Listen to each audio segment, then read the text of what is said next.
Pervasive developmental disorder, not otherwise specified, is also referred to as PDD-NOS or atypical autism.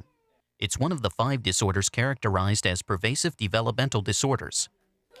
There is some controversy surrounding the distinction between PDD-NOS and autism. The DSM, or Diagnostic and Statistical Manual, is a tool that clinicians use when providing diagnosis. It has been proposed that in the 2010 edition, PDD-NOS would be eliminated and that individuals would instead receive an autism spectrum disorder diagnosis. At the end of this module, you will be able to identify the general diagnostic description for PDD-NOS. Recognize the difference in diagnostic criteria between PDD-NOS and autism. Identify issues related to severity of characteristics and diagnostic categories. Recognize when and how to seek appropriate identification and treatment.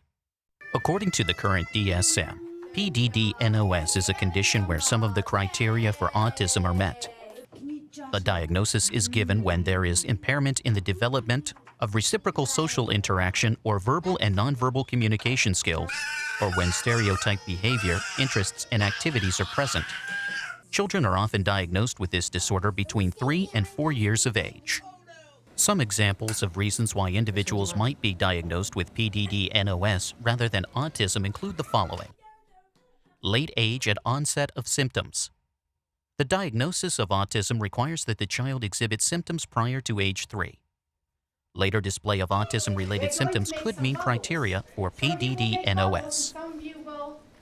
Ambiguous or subthreshold symptoms. If a child does not meet all of the criteria for an autism diagnosis, a diagnosis of PDD-NOS might be appropriate.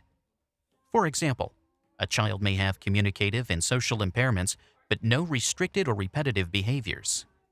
A diagnosis of PDD-NOS is not necessarily less severe than a diagnosis of autism.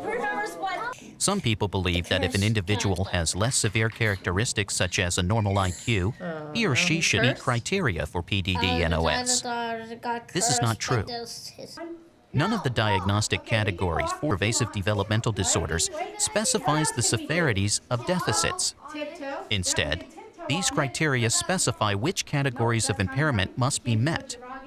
Therefore, one individual with autism could be nonverbal, while another had a slight delay in spoken language which is later compensated for. PDD-NOS then refers to an individual whose deficits do not meet full criteria for another diagnosis, regardless of the severity of the deficits. Looks like an older class. How old is this group?